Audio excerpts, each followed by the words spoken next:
Hello everybody, this is Scott Clayson, Director of Marketing at TimeSolve. Today we're going to look at how to attach receipts to your expense entries and include them on your invoice. So let's get started. I'm going to log in to TimeSolve account. I was on the TimeSolve website. Just a quick FYI, I hope that most of you have bookmarked this direct login page to your account. If you haven't, again, it saves a little bit of time. I know a lot of people like to go to just timesolve.com, click on login, but since we are all about saving time, we do recommend that you bookmark this page, and so you can go right into the login page without having to visit the timesolve.com site first. A couple little things. Hope you're following us on Twitter. You might, you see this, but you go past it pretty quick. And remember, always a reminder that you can get a $100 Amazon gift card by referring a colleague to TimeSolve, and if they become a paying customer, we send you a $100 gift card. So, okay, let's go ahead and log into my account here. This is my dummy account, and you can see we land on a page that most of you is pretty familiar to most of you. The first thing I want to show you here in the first half of the webinar is how to attach expense receipts to your expense entries. So I'm going to go ahead and head over to expense and entry.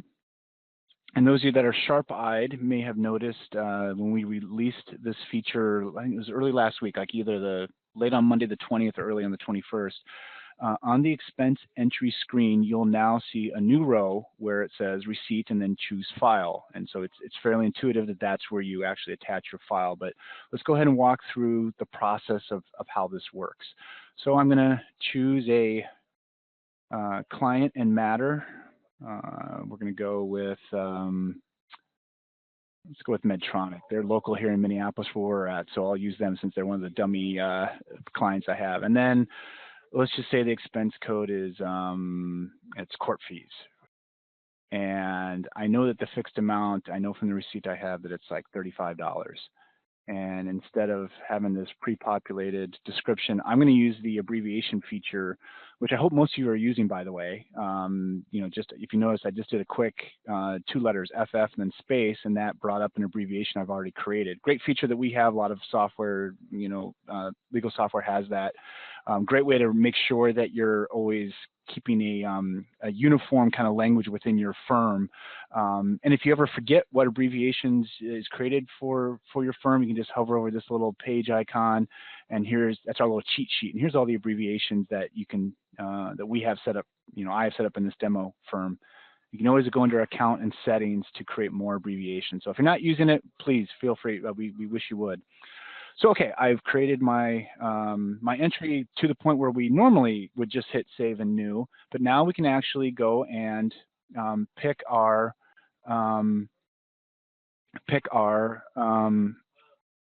file. And if you notice, when I hover over the button here, it'll tell you we have 4 choices of file formats for your for uploading: a GIF, a JPEG, a PNG, and a PDF. And the maximum file size is 10 megabits. Okay, megabytes, I should say. And we feel like this really covers all the gamuts of potential types of receipts that you're going to need to upload. For those of you that might be taking a picture of a receipt with your phone, that's generally going to be a JPEG. If you get a receipt that you've gotten via email for something, that's generally probably going to be a PDF. Even if you take a screenshot of a receipt, via your iPad or here in a browser, that's generally going to be a GIF or a PNG. And then you can see we do have the maximum file size. Should be plenty of size for you. Most pictures that you take are going to be maybe just a couple megabytes if you do a high resolution. So let's go ahead and choose the file. And I'm going to navigate over here to my folder where I have my receipts, and I have a dummy receipt. And you can see the name right there. We hit save and new. Expense entries being created, and now we see the as we normally do, the expense entry listed down here. A couple things here to kind of make note of: that when you hover over this little magnifying glass icon, up will pop the receipt for you to actually view. This is the actual file that I uploaded, and it's just a dummy receipt for a record filing $35. Okay, so let's do another one. You don't have to attach a receipt right away when you make the entry. Maybe you haven't gotten the receipt yet. So let's choose one like out-of-town travel. You don't know exactly what the amount is. Let's just say it was $100, and this was trip to Omaha for meeting with Arrow Hearts executives, something like that. And I'm just going to hit, save anew. I haven't attached a receipt to it yet. So you can see the expense entry was created successfully and so on. We don't have that little icon here because we haven't attached anything. So let's go back and edit this entry.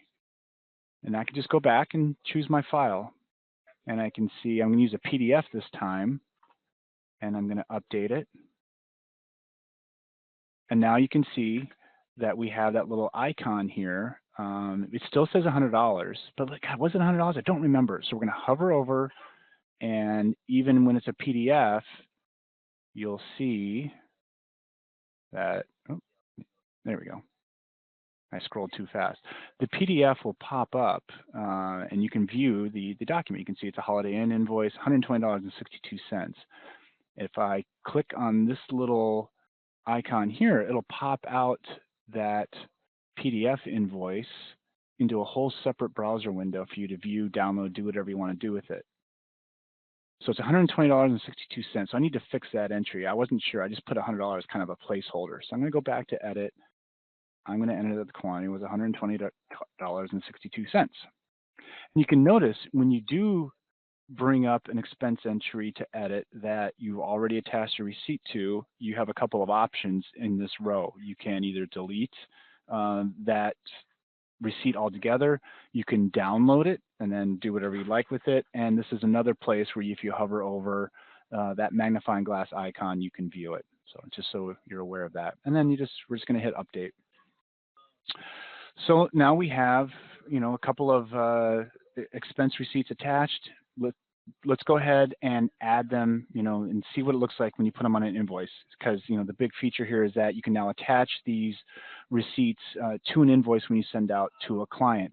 And it's important to note that by default, now the receipts will be attached to the invoice. If you don't want them attached, there's a place you have to go in the billing template and actually uncheck a box, and I'll show you that in just a second. So let's go under Invoices to Drafts, and we're going to create a new draft invoice, and I'm just going to pick that particular client, Medtronic, and I'm going to do both time and expenses, obviously, and I'm going to create my draft invoice. And so let's go ahead and download it, and you can see what it looks like with the receipts attached. So I'm going to download as a PDF. And there, it just popped up down there. I'm going to open it here in another window. And this looks pretty standard for most of you.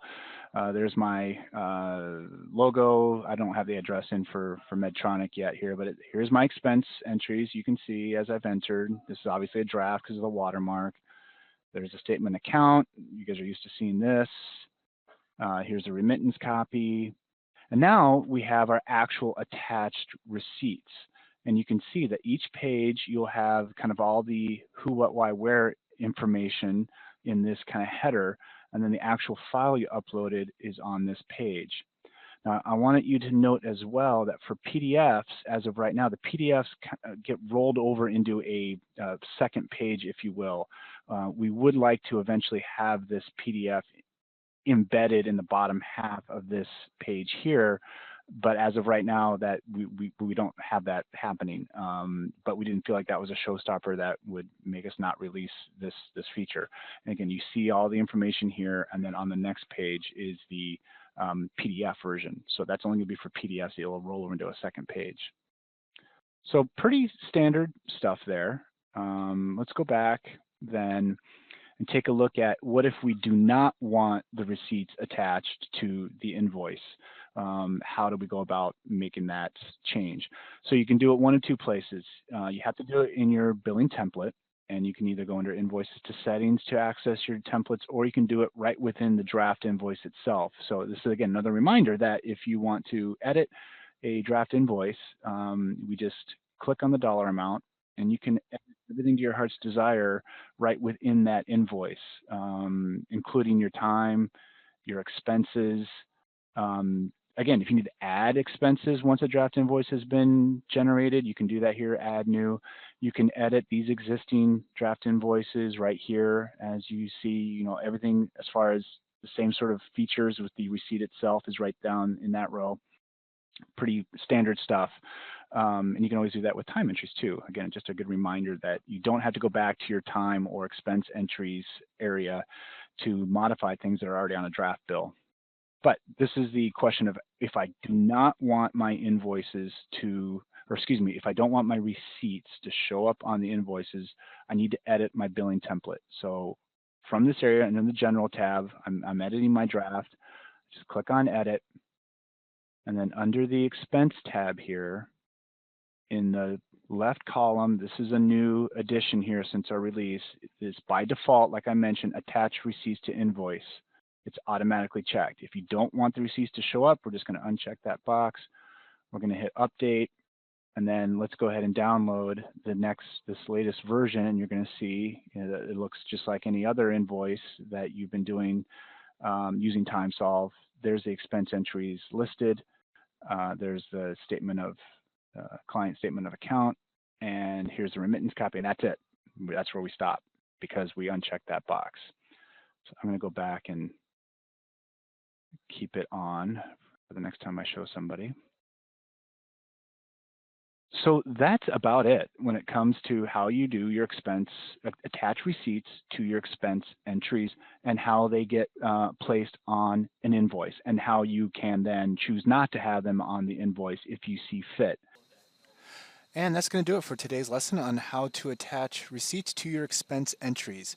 Don't forget, if you have any questions about how to use TimeSolve, our support staff is here to help. You can always contact us via email at support@timesolve.com or call us toll-free at 1-800-715-1284. Have a great day, everybody.